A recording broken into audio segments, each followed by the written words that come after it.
गोजोननाय थाबाय बिथांमोननिसिम गोजोननाय थाबाय ब्रैथियाव दङ बर' लाइमोन थुनलाइगिरि बान्था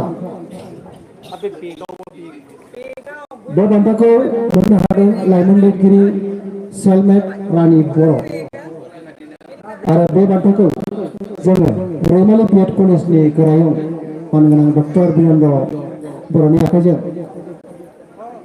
गथायनो लादों गासैबो खावलायनाय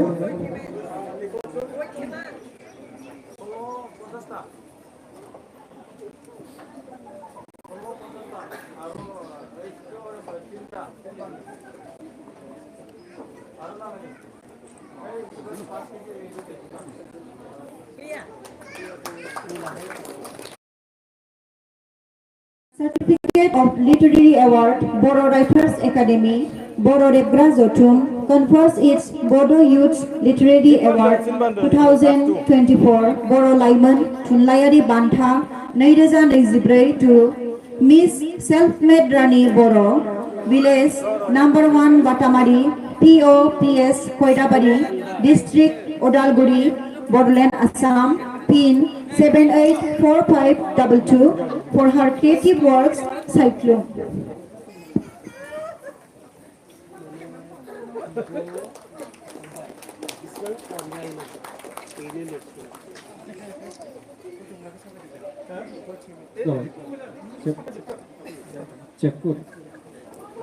बेवहाय 0,000 रांनि चेक जों गथायनाय जायो 0,000 थांनो बे बान्थायाव आरो बे 0,000 रांखौ जोंनिनो बर' रावखौ जोथोननि आफादगिरि राजेन बसुमतारिया स्पन्सर खालामो बोसोरफ्रोमबो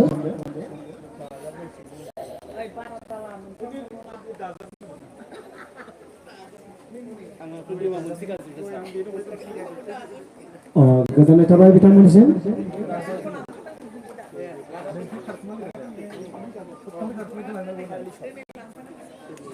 दानिया बाथियाव दङ फोरोंगिरि महेन्द्र मोसाहारि रावस्लाय थुनलाइयारि बान्था बे बान्थाखौ मोननो हादों जोंनि मानगोनां लिरगिरि दिनेश सिंह ब्रह्म बिथांखौ दा सफैनो खावलायबाय आरो बे बान्थाखौ जोंनि बान्था दालाय आफादनि मासिगिरि मानगोनां मथिन्द्र दैमारि बिथांनि आखाइजों जों गथायनो लादों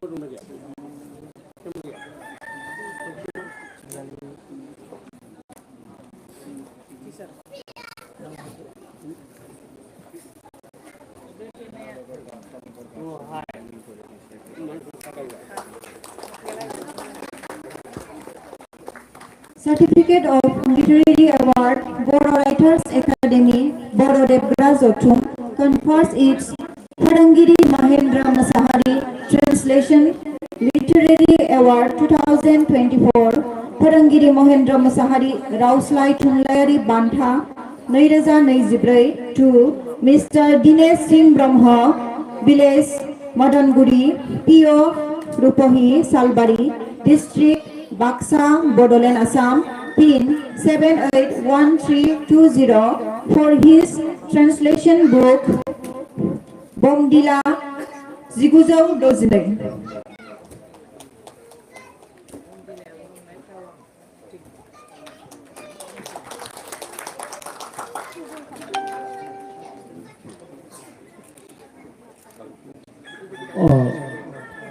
बे चेकआव दङ 25,000 रां बे 25,000 रांनि बान्थानि स्पन्सर खालामनायाबो जोंनि मानगोनां डक्टर सुबुंसा मोसाहारि बिदा गेदेर रबिन मोसाहारि आरो सानसारां मोसाहारि आरो गासै बिदांबाय बिसोरनि साबा बिदांबाया बेखौ बानदों बोसोरफ्रोमबो जोङो बे बान्थाखौ होनाय जायो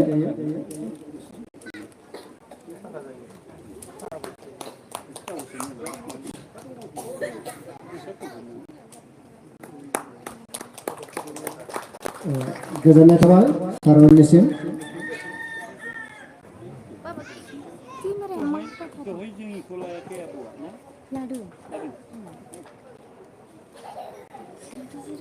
आब' सपनारानि बसुमतारी दं ना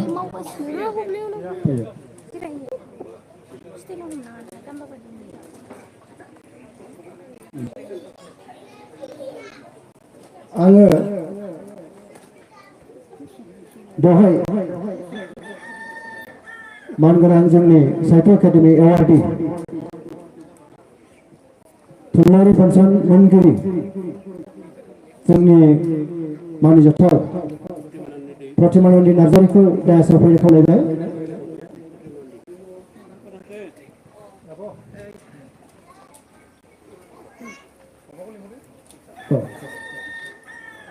दायासाव फैदो।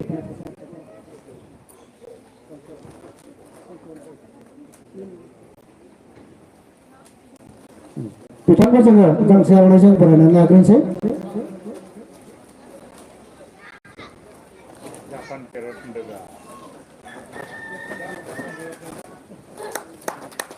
गोबां हादोराव दावबायनाय फरायथावारि हाबाफारियावबो बिथाङा बाहागो लाबाय थादों। जोंहा दङ प्रबिन बरगयारि खन्थाइगिरि बान्था। बे बान्थाखौ मोननो हादों रुबिलास सरगयारि। बिथांखौ आङो दायासाव फैनो खावलायबाय। आरो बे बान्थाखौ मानगोनां प्रतिमानन्दि नार्जारिनि आखाइजोंनो जोङो गथायना लादों।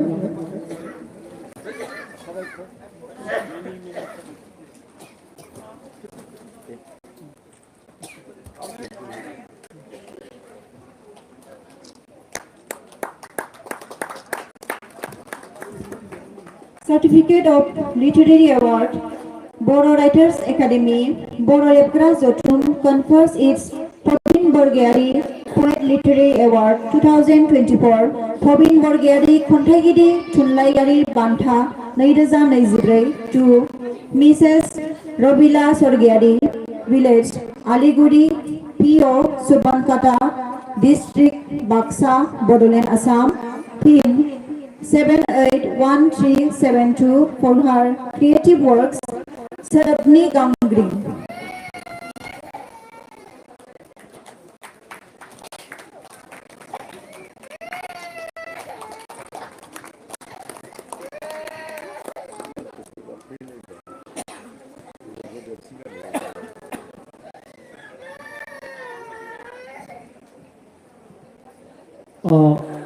बेवहाय 5,000 रांनि चेक दं आरो 5,000 रांखौ मानगोनां खन्थाइगिरि प्रबिन बरगयारिनि अनजालि बिसि स्वप्नारानी बसुमतारी आरो बिनि फिसाज्ला बिथांमोना स्पन्सर होनानै बानदों।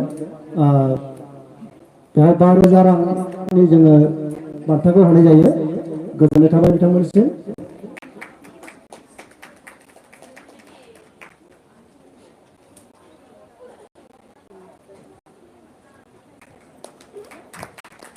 गोजोननाय थाबाय।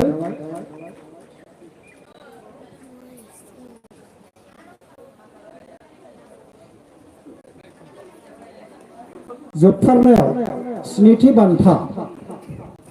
बे स्निथि बान्थाखौ जोङो अरुणगोरा बसुमतारी फावथाय बान्था मुङै बे बोसोरावसो जागायनाय जादों। सिगाङाव जोङो होनाय जायाखैमोन। बे बोसोरनिफ्राय जोङो जागायबाय आरो बेखौ जोंनो रां सुंथा होनानै कर्पास मानि होनानै स्वर्णमयी नार्जारि बिथांनि अनजालि बिसि बिथाङा होदों आरो बिथांखौ दायासाव फैनो आं खावलायबाय। लोगोसे जोङो गांसे आर'नाइजों बिथांखौ जों बरायग्रोगोन। बसुमतारी सरि बेयाव नार्जारि दङ।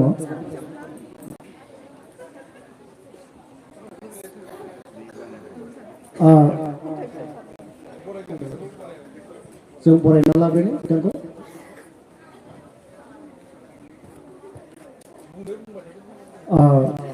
जोंनि आफादगिरिनि आखाइजों जों बरायना लाग्रोबाय।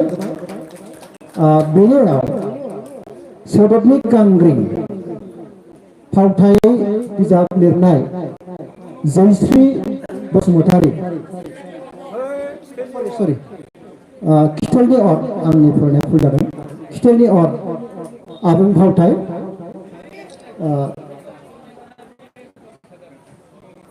जयश्री बसुमतारी बिथांखौ बान्था आजावनो खावलायबाय आरो बे बान्थाखौ जोङो सिगां होजेननायखाय जोंनिनो मानगोनां स्वर्णमयी बसुमतारीनि आखाइजोंनो जों दिनै गथायनो लाबाय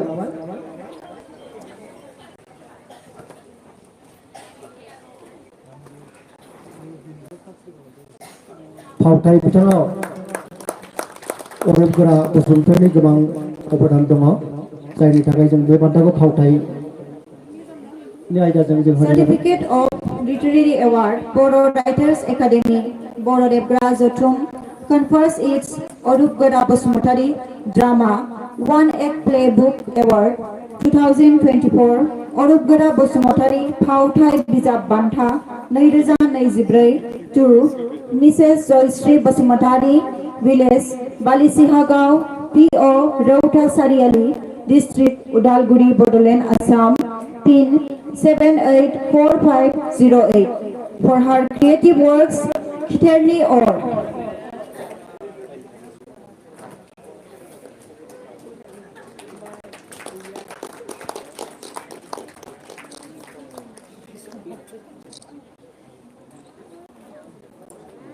बेनि उनाव जों गथायनो गांसे चेक बे चेकआव 5,000 रांनि बान्था चेक दङ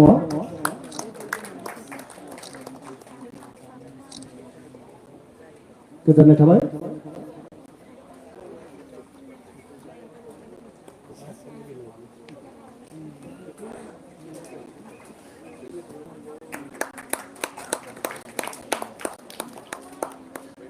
गोजोननाय थाबाय दानिया आङो खनसे गासिबो जेसेबां बान्था मोनदों बिथांमोनखौ दायासाव फैनो खावलायबाय फारियै गासैखौबो दायासाव फैनो खावलायबाय आङो फट' सेसन जागोन खारन जोंनो नांगौ बेखौ मेम'रि हिसाबै जोङो बे दिनाव फट' सेसन मोनसे लानो नागिरदों बान्था मोनगिरि बिथांमोनजों आरो बेवहाय बड'लेण्ड जथुमनि गासै मावफारिया माने केबिनेट थाखोनि मावफारियामोनखौ ससेआव हांख्रायहरदों बिथांमोना बान्था मोनगिरिफोरजों गसंफानानै मोनसे फट' लानानै आरो बिनि उनाव फोसावखानाय जायो जे बान्था मोनगिरिफोर आरो डनरफोर जायफोर फैदों दा समावहाय बिथांमोनखौ लिंहरगोन बिथांमोनाबो बान्था मोनग्राफोरजों खेबसेयैनो ज' मोनसे फट' सेसन जागोन दा बे समावहाय बड'लेण्ड जथुमनि गासै बिबानगिरि बिथांमोनखौ लिंहरनाय जादों जौसाङाव आरो बान्था मोनगिरिफोरखौ लिंहरबाय बिथांमोनजों जोङो सें मोनसे फट' लागोन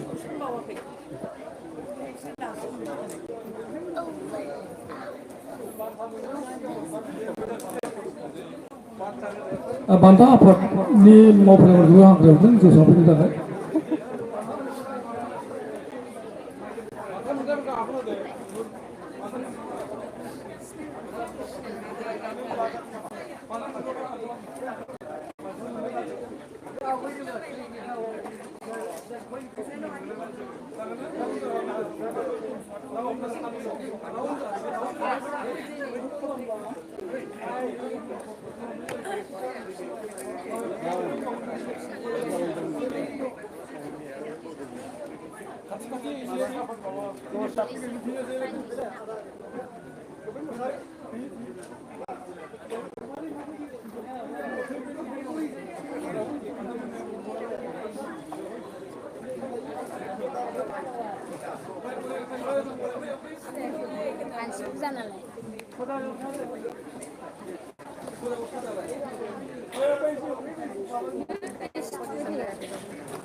One, two, three.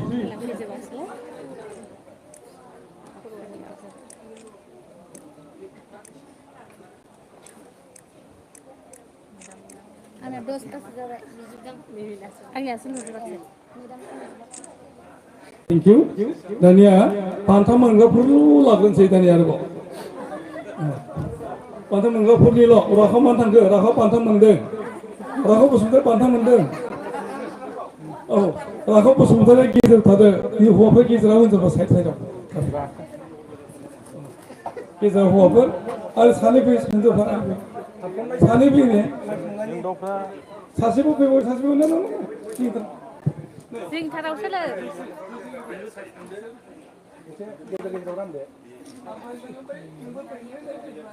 दाना ओरै खेथन दावबोदो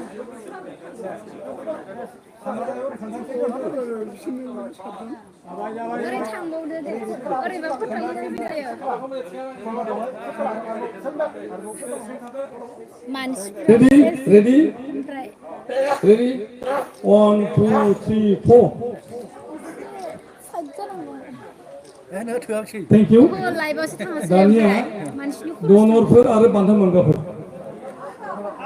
डनरफोर आरो बान्था मोनग्राफोर डनर जायफोर दङ सारदा प्रसाद मोसाहारि बिथाङा आसाम मोसाहारि बान्थानि डनर रबिन मोसाहारि निमाथि मोसाहारि बेखौनो आरो होनो महेन्द्र हायदांसिगोन मोसाहारि एवार्डनि डनर सुबुंसा मोसाहारि डक्टर सुबुंसा मोसाहारि डनर जाबाय बिथांखौ आवगायबाय थायो सानखौ बयबो ओमफ्राय लाइभआव बेनिफ्राय स्वर्णमयी नार्जारि बिथांखौ जौसां हरदों बिथाङाबो डनर बेनिफ्राय सपनारानि बसुमतारी दङब्ला ओमफ्राय माबा दं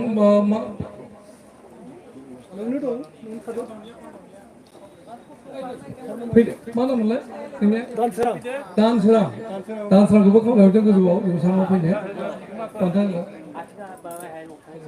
आচ্ছা जोंहा गोरोन्थि जादों दे बे बुब्लियाव स्वर्णमयी नार्जारि जाबाय थादों बसुमतारी जानांगौआ बिदि होननाय जादों दा स्वर्णमयी बसुमतारी दानसोरां बसुमतारी बिथांमोनखौ जौसां हरदों डनर आरो सारदायावबो सारदा प्रसाद मोसाहारि सारदाया मोनदों नोंथां आচ্ছা दे दानिया आरो आंबो बहा थाफानो मोनोनो एसे ओरै आदा एसे ओरै फैदो ओरै फैदो जानाय नङा ओरैसो जादों एसे फैदो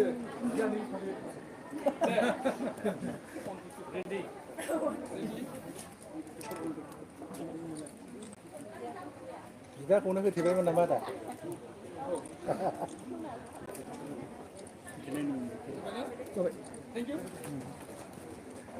थेंक इउ गोजोननाय होदों बयनिसिमबो दा बे समाव जोङो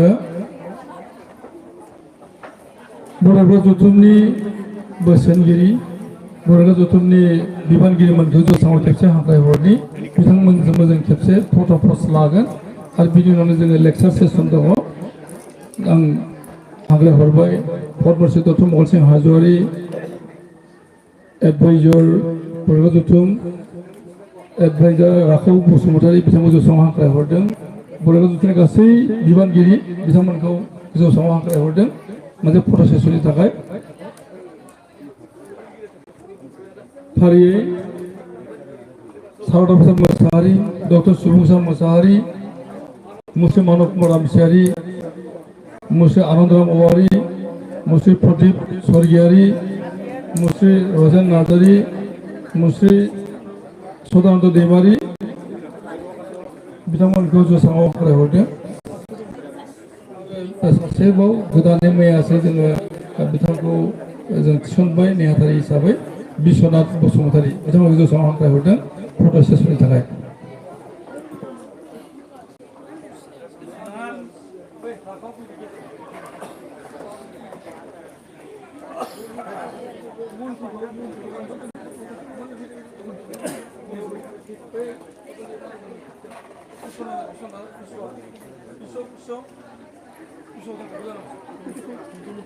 जाबाय ना गैला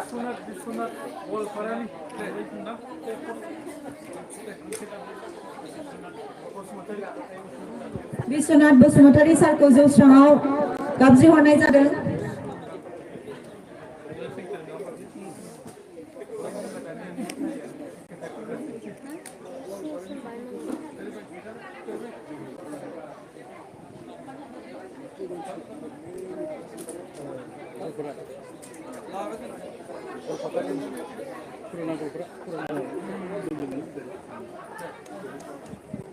Ready?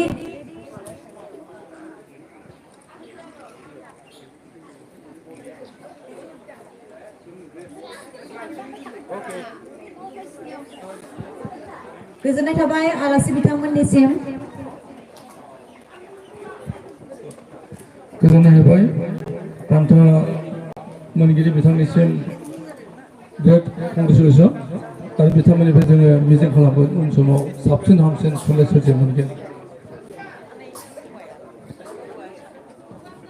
दा बेवहायनो जोङो दिनैनि बे हाबाफारियाव गाहाय आलासि महरै जों हांख्रायदोंमोन IUCL BRPनि एजुकेटिभ डाइरेक्टर काम रिफाइनारि नयन कुमार दास नयन कुमार बर'आ बिथाङा गाव फैनो हायाखै बिथाङा गाव फैनो हायियाव गावनि लेङाइ बिथांमोनखौहाय दैथायहरदों दा समावहाय जोङो बुंथिगिरि आलासि महरै जोंजों दङ बिथांमोन जों हांख्रायहरगोन लेक्सार सेसनाव दा गिबियावनो IUCL BRP निफ्राय बाहागो लाफैनाय मुसुखा बर' बिथांखौ जोङो जौसाङाव हांख्रायहरनि आरो बिथांनिफ्राय जोङो फंनैसो बिबुंथि खोनासंनो खावलायहरबाय मानगिरि मुसुखा बर' बिथांखौ जौसाङाव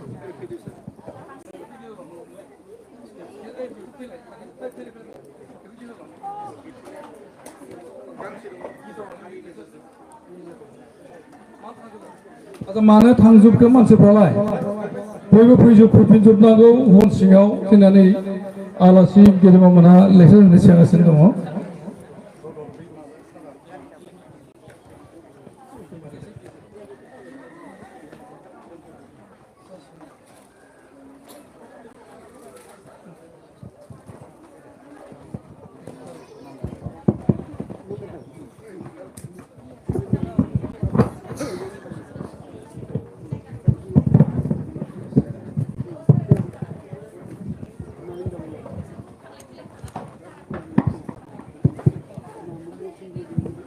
नमस्कार खुलुमबाय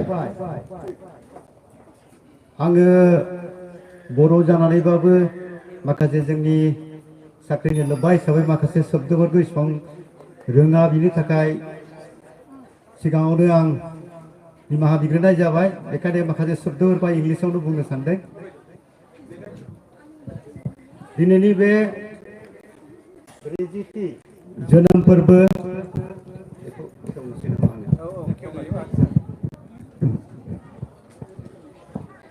जोनोम सानजों लोब्बा लानानै हादोरारि ट्राइबेल थुनलाइयारि फोरबो नेशनेल ट्राइबेल लिटारेरि फेस्टिभेलाव नुजाब आफादगिरि बिथां राजेन बसुमतारी नेहाथारि आनन्दराम औवारी आरो बेवहाय आलासि महरै हांख्राय जानाय मानगोनां पद्मश्री मंगलसिं हाजवारी आरो बेयाव नुजाफैनाय आलासि बिथांमोन बहुत मानसिनि आङो सिनाया अब्लाबो आङो बिथांमोननिसिम आंनि गोसो गोरबोनि साबायखर बावहरग्रोनाय जाबाय आरो बेवहाय नुजाफैनाय जोंनि बर' माहारिनि बर' हारिनि जाय क्रिएटर जाय क्रिएट खालामो जाय लिरगिरि बिथांमोननिसिम आंनि गोसो गोरबोनिफ्राय अननाय हामलायनाय आरो खुलुमनाय जासिहरनाय जाबाय good afternoon to one and all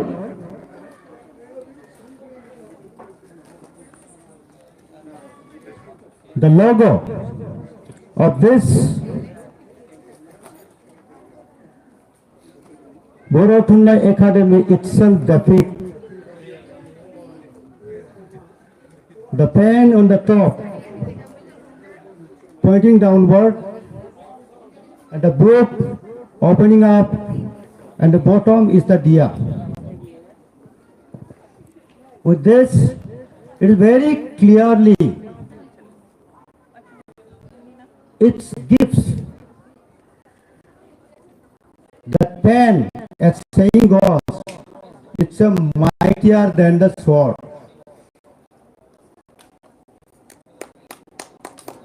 And you all the writer fraternity are the soldier who hold these mightier tools and conquer the millions of hearts of the people. I mean, conquer the hearts of the millions of the people and sense that life and livelihood. You are the one who create the knowledge and convert into the book, if I am not mistaken. And there in the middle is a book where every knowledge you have crafted. I have been offered around 7, 8, 9 books, mountains of books, and you all are creating mountains of knowledge. And the bottom one is the diya, it's an energy. And the book itself is open up. It's a giving knowledge to the millions of the people. And today I'm very, very delighted to be part of this award ceremony. And I think this is the 40th birth ceremony. The Bodoland Writer Academy was not bad 40 years back, I believe, if I am not mistaken. And today is the 40th celebration. You have come long way, long journey, and you have created and converted your thought into the knowledge. And if you have built inside the book, as I am speaking today, it's forgotten tomorrow. But the knowledge you have crafted inside the book is undeniable. You have given life to the millions of the people. As I have already mentioned, you have given knowledge to the millions of the people. You have changed millions of the lives of the people. And that's why I am being a technical man. Basically now I am holding the general manager, but I am a technical man. I am very happy to be part of this celebration. And I am extremely happy that the young body, they have started writing. They got the award among the 7 awards that have been presented now. Right from the body writer, from the up to the legendary writer. So it shows the the dedication and the creativity that you people have given. I mean, the writer fraternity is given to the society is immense. And this contribution will never be forgotten.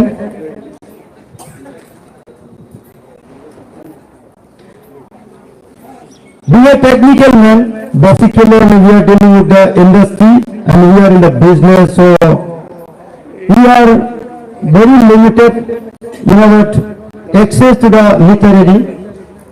But today, after meeting you all and after seeing the face of I think I have also to learn many things, because I myself was initially, I had to pardon myself because many words I don't know. Even the Vedda words new for me. Even this Jason words new for me. It's very simple for me as a being a Bodo to learn a new, so I have to learn more.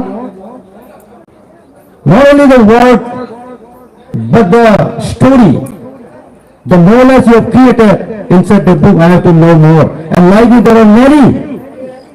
I also request them to please read, take the positiveness of that book that our writer has created.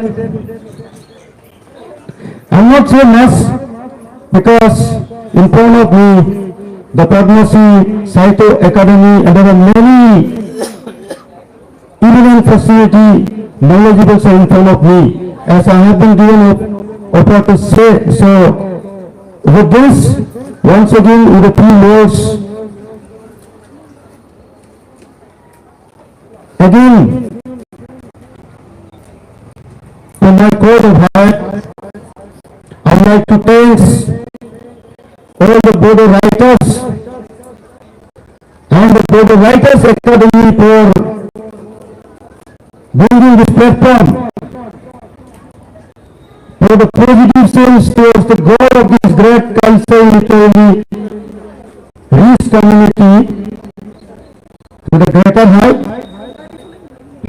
I hope this forum will definitely be boost to the writers' fraternity, so that together, both the writer as well as the reader achieve the common goal of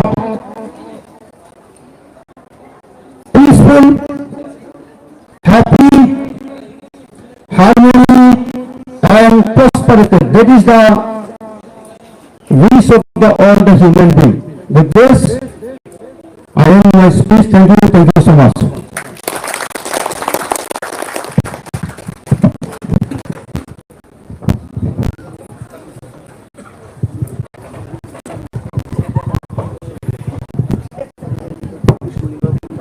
जोबोर हामबाय मुसुखा बर' हारिमुनिसिम बिथाङा जोंनो जोबोद माखासे माने थुलुंगाखां बिथांनि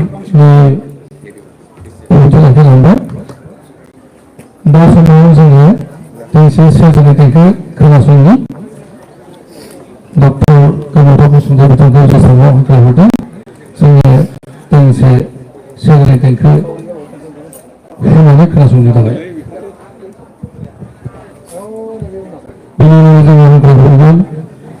PWCनि EM मुसुखा प्रदीप सरकार बिथांखौ जों बिबुंथि लाखिनो थाखाय।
गोसो गोरबोनिफ्राय साबायखर सार डक्टर गोमोथाव बसुमतारीनिसिम।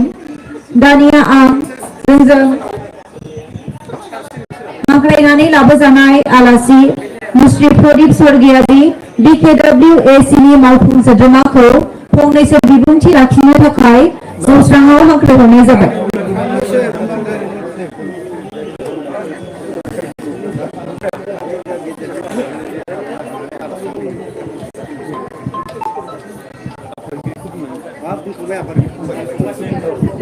बयनिसिमबो गोजोन बेलासिनि आङो गोसो गोरबोनि सिबिनाय मोजां मोननाय आरो हामब्लायनायखौ जासिहरनाय जाबाय। बर' रेबग्रा जथुमनि 40थि बोसोरारि जोनोम सान आरो बेजों लोब्बा लाखिनानै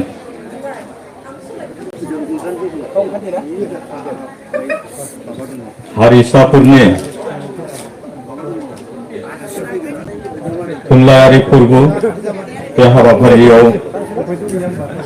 जोंनि मानगोनां बर' रेबग्रा जथुमनि आफादगिरि राजेन बसुमतारी बिथां, गाहाय नेहाथारि मानगोनां आनन्द औवारी बिथां,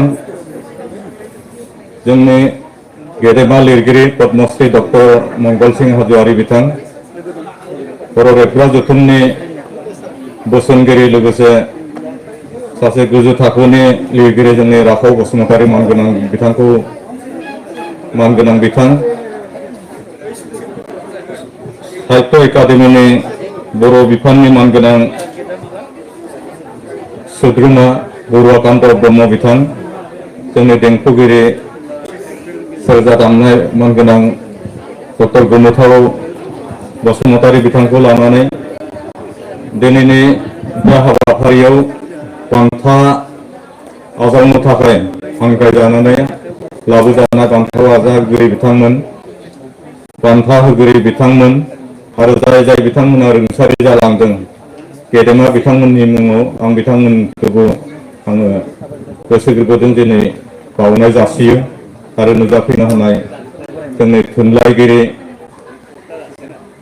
खन्थाइगिरि आरो थुनलाइखौ हारिमुखौ मोजां मोनग्रा फरायसाफोर, गेदेमा नोंथांमोन, आङो दिनै सासे आलासि होननानै नङा, आङो जितु आथिखालनि बड'लेण्ड बे बड'लेण्ड एलेकायाव दिनैल' नङा खम बैसोनिफ्रायनो जोङो माहारियारि माखासे हाबाफारिफोराव जों बाहागो लायोमोन आरो बिनि उननि समाव आं दिनै गोसोआव फैदों 2008 मायथाइयाव सुबुंथिनि थान्दै बिनेश्वर ब्रह्मनि जेब्ला क'क्राझाराव आथिखालनि बड'लेण्डनि जे राजथावनि दिनै रुपनाथ ब्रह्म मेम'रियेल जे बर' थुनलाइ आफादनि मावखुलि दङ, बे मावखुलियाव बिनेश्वर ब्रह्म सुबुंथिनि थान्दैनि जिउ जारिमिननि सायाव हयथ' बिथांनि थैनाय सानखौ फालिनायनि हाबाफारियाव मोनसे बाथ्राखौ बुंदोंमोन। बै समनि बे बर' रेबग्रा जथुमनि आफादगिरि बिजय बाग्लारि बिथाङा गलाघाट जिल्लानिफ्राय बर' रेबग्रा जथुमाव सासे सोद्रोमा नांगौ, गलाघाटनिफ्राय गैया, लोगो लोगोनो बिनि प्रस्ताब बियो थांखिनाय गैयालासेनो आंखौ बै समाव बर' रेबग्रा जथुमाव सासे मावफुं सोद्रोमा हिसाबै सायख'नानै लादोंमोन आरो बिनि उननि समाव खुब खम समनि गेजेरावनो जोंनि गाहाय नेहाथारि बै समनि डक्टर सुबुंसा मुसाहारिनि मुंसाइ होननाय मोनसे लाइजाम आं मोननो हादोंमोन। आङो बर' रेबग्रा जथुमनि सासे मावफुं सोद्रोमा जाबाय आरो बिदिनो आङो बड'लेण्ड एलेकाजों मोनसे सोमोन्दोआ खाथिनिफ्राय खाथि जासिनबावदोंमोन गेदेमा बिथांमोनजों आरो बिनि उननि समाव आङो दा बुंनानै लानो मोजां मोनगोन, आथिखालाव जाय जिल्लायाव जोङो जिरायनानै बे फोरबोखौ बे हाबाफारिखौ खुंगासिनो दं, बे जिल्लानिनो आङो सासे बिजामादै जानो खाबु जाहैदोंमोन, इसोरा आंखौ मिलायनानै होदोंमोन। जायखियानो जाया मानो आंनि बे बर' रेबग्रा जथुमजों बा बड'लेण्ड एलेकानिजों आं मानो बुंदों बेखौ जे जोङो बर' थुनलाइयानो जाथों बियो बर' रेबग्रा जथुमानो जाथों बियो बर' फरायसायानो जाथों बा गुबुन गुबुन जोंनि माहारियारि आफादानो जाथों बियो गाहायै जोंनि बड'लेण्ड एलेकायावनो जोनोम जाजेनो बड'लेण्ड एलेकानि सानसुमै बड'लेण्ड एलेकानि गोरों गोरा बिथांमोननि साननायजोंनो जोंनि दुलाराय बुहुमाव थानाय बर'फ्रा खारफालाङो दा बिदिनो बेनिखायनो आङो बे बड'लेण्डजों सोमोन्दो थानाय जानो हागौ बर' लेबग्रा जथुमा बड'लेण्ड एलेकानि नङा सारा मुलुगाव थानाय बर'फोरनि थाखाय बियो मोनसे माने थुनलाइयारि बादराव बियो मोनसे जोंनि लिरगिरि जोंनि गोरों गोराफोरनि बियो मोनसे जथुम बे बर' रेबग्रा जथुमा जेब्लानिफ्राय जोंनि गेदेमा बिथांमोनजों जोंनि थुनलाइगिरि गोरों गोरा बिथांमोननि सानस्रिजों साननायनि गेजेरजों बेयाव जोनोम जाग्रोदोंमोन बेनि उनाव आं सानो बे बर' रेबग्रा जथुमनि मावनायनि गेजेरजों बेनि सोरजिनि गेजेरजों जोंनि बर' हारियाव गोबां गोरों गोरा मेलेमजिबि लिरगिरि थुनलाइगिरि सोरजिनो हानायाव बियो गोबां बिहोमा लादों दहाय जोंनि मानगोनां पद्मश्री बान्था मोनगिरि डक्टर मंगल सिं हाज'वारिनि फिसाजो बड'लेण्ड मुलुगसोलोंसालिनि सासे बिबुंगोरा बिथाङा बुंदों जे बर' रेबग्रा जथुमनि बे लाइफांफोरनि माखासे रिफारेन्स लानायानो जाथों जोंनि गेदेमा लिरगिरि राफो बसुमतारी बिथांमोननि लिरनायनि जे रिफारेन्स लानानै जाथों बिथांमोना दिनैसिमबो मुलुगसोलोंसालियाव फरायसाफोरखौ फोरोङो लोगोसे आरो बिथांनि जे PhD डिग्री लानाय बेयावबो बे बर' रेबग्रा जथुमाव थानाय गेदेमा लिरगिरि बिथांमोननि जा सोरजिलु बे बिथिंफोरनि जे रिफारेन्स लानानै मदद लानानै बिथाङा बे PhD डिग्रीखौ लानो हादों होननानैबो बिथाङा फोरमायदों आं मिजिंथियो दिनै जाय बिथांमोना गुबुन गुबुन बिजाब लिरनानै गाव गावनि सानस्रिखौ रोंगौथिखौ फोरमायनायनि गेजेरजों बिजाब महरै सोरजिनायनि गेजेरजों बान्था मोननो सायख'जाबाय जायफोरा गोदान लिरगिरि गोदानै बान्था आजावनो मोनजेननाय बिथांमोननि इयुन जिउआ इयुनाव जाहाथे थुनलाइ सोरजिनाय बिथिङाव गावखौनो सासे गोजौ थाखोनि मेलेमजिबि जानायनि बिथिङाव दिनैनि बे बान्था होनाया गोबां बिहोमा होगोन होननानै आं मिजिंथियो आरो जे बिथांमोना साफा साफा गागि जोंनि गेजेराव लिरगिरि जाखाबाय जाय बिथांमोननि सोरजिजोंनो जोङो दिनै उन लाबाय थादों बिथांमोननिफ्रायबो उननि समाव जोङो आरो गोजौ थाखोनि गोजौ मानदान्दानि थुनलाइ सोरजिनाय लिरबिदां जों मोननायाव जोंनि समाजा जेब्लाबो मिजिंथियो आरो बिथांमोननि सोरजियाबो आरो गोख्रोंसिन जाबोथों जोंनि समाजाव बेसेन गोसा जोंनि हारियाव बेसेन गोसा जोंनि गोजौ थाखोनि सानस्रि गोजौ थाखोनि सुबुं सोरजिनायाव सुबुं दोनथुमनायाव बिथांमोननि बिहोमाया जेब्लायबो थागोन होननानै आं मिजिंथियो आं आरो गोलाव बाथ्रा बुंनानै माबा मोनसे नोंथांमोनखौ बुंनो सानाखै मानो होनोब्ला आङो आलासि नङा दिनै दहायबो आं बुंदों जे आङो बर' रेबग्रा जथुमखौनो मोजां मोनग्रा गाव गोजौ थाखोनि लिरनो हानाय आङो बेक्ति नङा अब्लाबो आङो बर' थुनलाइखौ बर' लिरनायखौ आरो बर' हारिनि जा हारिमु बायदि बिथिंखौ आङो मोजां मोनग्रा सासे बर' फिसा आरो बे हिसाबैनो दिनै आङो बुंनो थाङोब्ला बर' हारियाव जायफोरनि गेजेरजों बर' माहारिया गनायथि होबोदों जाय समाजखौ जाय खामानिखौ जाय बिथिंखौ जोङो अरायबो माने गोसो गोरबोजों बजबना लादों बे बिथिंफोराव आङो खामानि मावनायाव थाफानायाव जेब्लायबो आङो दंबोयो जायखियानो जाया मानो जे नोंथांमोना आंखौ बे दिनैनि जारिमिनारि मोनसे बुब्लियाव जारिमिनारि मोनसे सानाव आङो बे आफादनिनो बे जथुमनिनो सासे सोद्रोमा हिसाबैबाबो नोंथांमोना जा फंनैसो आंनि गोसोनि बाथ्राखौ बुंनो खाबु होबाय बेनि थाखाय आङो गोसो गोरबोनिफ्राय जोंनि बर' रेबग्रा जथुमनि आफादगिरि बर' रेबग्रा जथुमनि लेङाइ आफादगिरि बर' रेबग्रा जथुमनि गाहाय नेहाथारिखौ लानानै गुबुन गुबुन बिबानाव थानाय आरो गुबुन गुबुन माने दालाइ आफादफोराव थानाय बिबानगिरि सोद्रोमा नोंथांमोनखौ आङो गोसो गोरबोनिफ्राय साबायखर जासियो आङो गोलाव बुंबोला बेखिनिखौनो बुंनानै बयनिसिमबो आंनि गोसो गोरबोनि मोजां मोननाय सिबिनायखौ खनसेबो जासिबावनानै आंनि दिनैनि बे हाबाफारियाव आंनि फंनैसो बुंनायखौ एसेनो फोजोबबाय। गोजोन्थों, खुलुमबाय।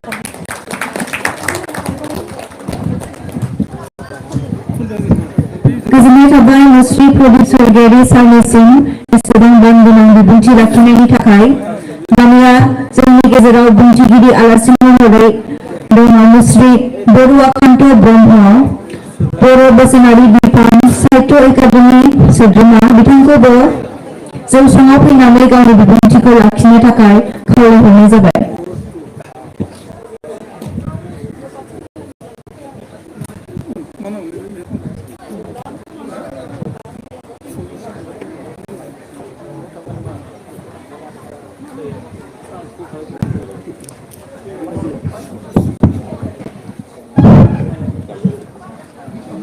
मानगोनां दिनैनि बे मेल दैदेनगिरि आफादगिरि आफादाव नुजाथिफैनो हानाय जोंनि बोसोनगिरि पद्मश्री बिथां मानगोनां आदा मानगोनां राखाव बसुमतारीजों लोगोसे जोंनि बड' राइटार एकाडेमिनि आफादगिरि नेहाथारिजों लोगोसे गासै रायजो राजा नोंथांमोन, आंबो आलासि नङा, जेरैनो आंबो आलासि नङा। आंबो बड' राइटार एकाडेमिनिनो सासे मावथि। आं थांनाय बोसोरावलागै नेहाथारि वान अफ दा नेहाथारि महरै दंमोन। दिनै बे बुब्लियाव आंखौ एसे बुंनो होनायनि थाखाय बिथांमोनखौ आं साबायखर बावहरबाय। जोंनि जा बड' राइटार एकाडेमि, बे बड' राइटार एकाडेमिनि दिनैनि 43 बोसोर जालांबाय। बे बोसोर जालांनायनि गेजेराव आं मथा मथि 20 बोसोर जाबाय नैबे जा आफाद, बे आफादजों सरजाबनानै थानाय। बे 20 बोसोरनि गेजेराव गोबां माने जोंहा बर' राइटार एकाडेमिया बहुत माने खैफोदाव बा जोंनि गेजेराव बहुत माने समस्यायाव जोङो गोग्लैदोंमोन।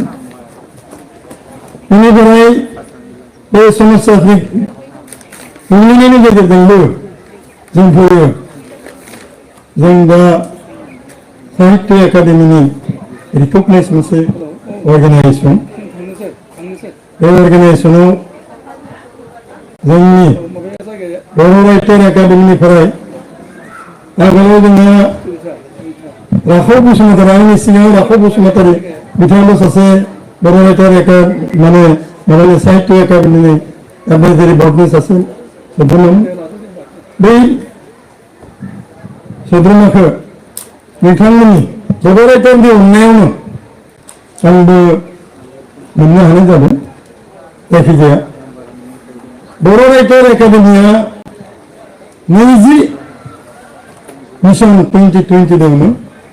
बे मिशन 2020 नि गेजेरजों जों बालियाव थांबाय, जों नरवेयाव थांबाय, देग्लाय जापानाव थांदों, बांलादेशआव थांदों, बेनिफ्राय बिथिंजाय नेपालाव थांदों, भुटानाव थांदों।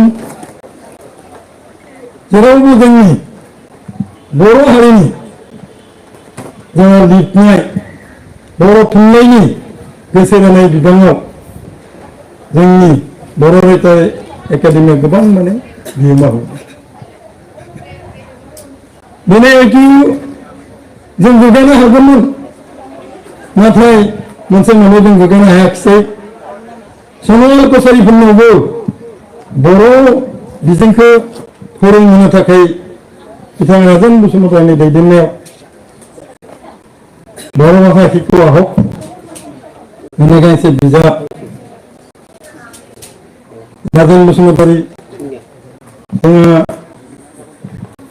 रमाकान्त बसुमतारी आरो आंजों साथामजों गांसे बिजाब लिरदोंमोन बे बिजाबखौ जुदि फरायनाय मोनब्ला जुदि खनवाल कसारिफोरनियाबो बर' बिजोङा मा जाहैगौमोन दिनैसो 4 बा थाखोआवहाय फरायनो हानायनि जुदि बेबस्था बे बेबस्था जागोन बेजोंबो खाफाल मोनदों जोंहा जायाखिसै बेबायदिनो जोंनि बर' रायथार एकाडेमिनि नाजानायावनो वेस्ट बेंगलाव बेसेबां माने थाखोआवलागै जोंनि बर' रायथार एकाडेमिनिफ्राय लिरनानै दैथायहरनाय जादों दा सलायबाय थादों बिदिनो नेपालाव थांनाय जादों नेपालावबो बेबायदिहाय मोसानाय मुसुरनायनिफ्राय बाहागो लानानै बर' थुनलाइखौ जौगाहोनायनि खामानिखौ बर' रायथार एकाडेमिया मावबोगासिनो दा दिनैनि बिथिङाव जोबोद गोजोननाय जादों मोन स्नि बेवहाय माने जोंहा बान्था होनो हानाय जादों बर' रायथार एकाडेमियाव मोन स्नि बान्था होनाय जादों बे जोंनि थाखाय बिराद गोग्गानाय जोंनि थाखाय गोग्गानाय बर' रायजोफोराखौ बर' लिरगिरिफोराखौ बर'नि जायफोरा सानसुमा बर'नि जायफोरा लिरनो हानाय आखायाव जायफोरा लिरनो हानाय बिथांमोनखौ सुबुरुन माने माबा होनो थाखाय बिहोमा होनो थाखाय बा बिथांमोनखौ इन्सपिरेसन होनो थाखाय जिखिनि नाजादों बेनि थाखाय जोंनि बर' रायथार एकाडेमिनि जा मावनाय बे मावथायखौ खुनुबो मावनाय होननानै बुंनो हाया जोंफोरो बे थांखिखौ लानानै इयुननि बोसोरफोराव जोंहा दंबावो फैनानैबो जोंहा दङ मावनानैबो जोंहा बहुत दङ बेफोरखौ जाहाथे जोंफोर मावजोबनो हागोन बेखौ आं आसा फारिदों जोंफोरो मोनसे दुखुजों बुंनो गोनां जागोन थांनाय जा राफा बसुमतारिनि दिनाव जेरैबायदि जोंफोरो बर' साहित्य एकाडेमिनि मावफारि जोंफोर मावनो हादोंमोन आं माने मेम्बार जानायनि उनाव जोंबो मोनाखिसै दाना थांनाय बोसोराव खोब गोदान जाहैनायखाय आं माबानो हायाखैमोन देग्लायनि ओरैबायदि जाबाय जे मेल मिटिं जे जोंफोर मा प्रग्राम लानाय जागोन बे प्रग्रामखौबो जोंफोर थिसननो हायाखिसै गावबो थिसननो हायाखिसै जे आं आसलथे आंनि जितु मबाइल बकआव थांनानै बर' साहित्य सभानि माबायाव थांनानै गोमादों आं लानो हायाखैमोन जायनि थाखाय आंनि गथाय माबाफोरा फन नम्बरफोरा आंना डिलिट जाजोबदोंमोन मात्र आनन्ददानि फनजों आं जगाजग मोनसे खालामबाय थायोमोन बे जगाजग खालामबाय थानायाव आनन्ददाखौ आंनि बे जितु दा थांनाय जोंनि मिटिं साहित्य एकाडेमिनि मिटिंनि सानथामनि सिगाङाव फन खालामदों बिथांमोना खुनु जगाजग जायनि थाखाय जेबो प्रस्ताब लाना थांनो हायाखै आरो जायनि थाखाय देग्लायबो जोंफोर बेखौ जों गोदान मावफारियाव थिसननो हायाखिसै आं आसा फारिदों निस्सय दा जुदि जोंफोरो बेखौ जुदि जोंफोरो जुदि थाङोबा आं थरैनो बाथ्रा रायलायगोन जे जोङो मोननैसो माबा हानांगोन होननानै बिथाङा खिन्थु जितु नुबाय थांनाय दिननि मिटिङाव बिथाङा बर' रायथार एकाडेमिनि बाथ्राखौ रायखांनाय जादों बिथाङा सानैसो सुबुंनि बाथ्राखौ बुंनाय जादों मोजां माने मावनायनि खामानिखौ बिथाङा एसे गोसोआव लाबोदों बिथाङा बुंदों दा आं सानो इमान सम्भब जों मोनगोन नामा बिथांजों आं रायज्लायगोन बेनिफ्राय बेखिनिखौ आं जोंनि बे माबानि गेजेरजों आं बुंनाय जादों आरो लोगोसे दिनै सुंदर मोनसे परिबेक जादों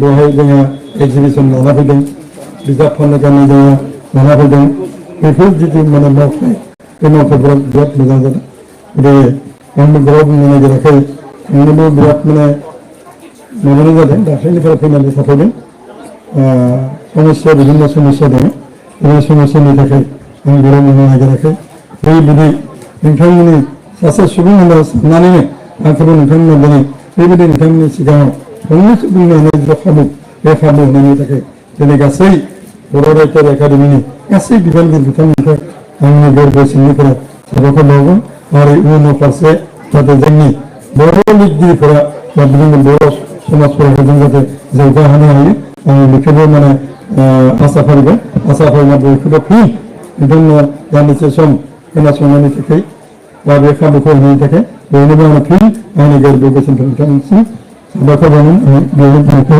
फोजोबबाय गोजोन्थों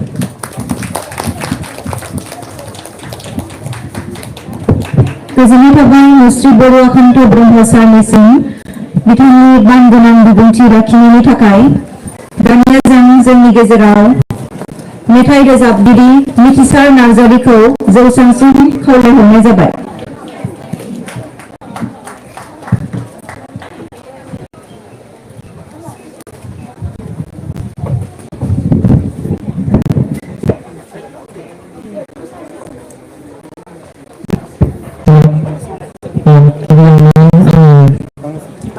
जोंनि सिगां जिरायनानै थानाय सारमोन बयनिसिमबो आंनि गोजोननाय आरो खुलुमनायखौ हरनाय जाबाय। आं दायो बे गांसे मेथाइ खननो सानदों। अननानै बयबो रंजाफानो हागोन।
गोजोननाय थाबाय फंबाय मिथिसार नार्जारिनिसिम एसेबां समायना गारांजों दैखौ बोनायनि थाखाय।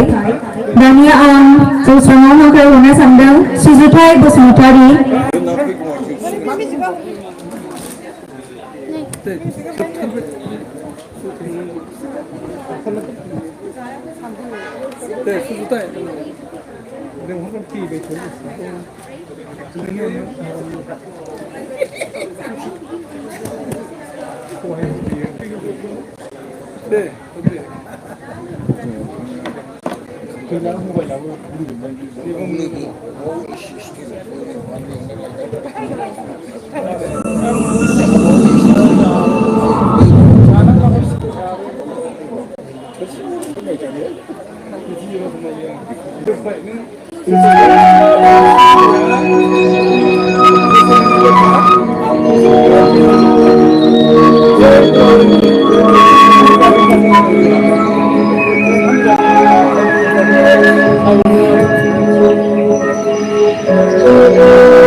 गोजोननाय थाबाय आब' सुजिथाय बसुमतारिनिसिम मिलौदो देंखोजों दिनैनि बे बर' रोजाबग्रा जथुमनि 40थि जोनोम सानजों लोब्बा लानानै हादरारि ट्राइबेल थुनलाइयारि फोरबो फालिनायखौ फोजोबना होनायनि थाखाय दिनैनि बे हाबाफारिया एसेयावनो जोबनानै थांबाय। जोबनायाव आं आंनि गोसो गोरबोनिफ्राय दिनैनि बे फोरबोआव नुजाफैनो हानाय गासैबो आलासि बिथांमोन बिब' बिनानाव फंबाय बिनानावमोनखौ आंनि गोसो गोरबोनिफ्राय अननाय आरो सिबिनाय बावहरनाय जाबाय आरो दिनैनि बे फोरबोखौ गाजा गोमजायै खुंफुंनो हानायनि थाखाय बयनिसिमबो खर' गंग्लायै साबायखर बावहरनाय जाबाय। गोजोन्थों।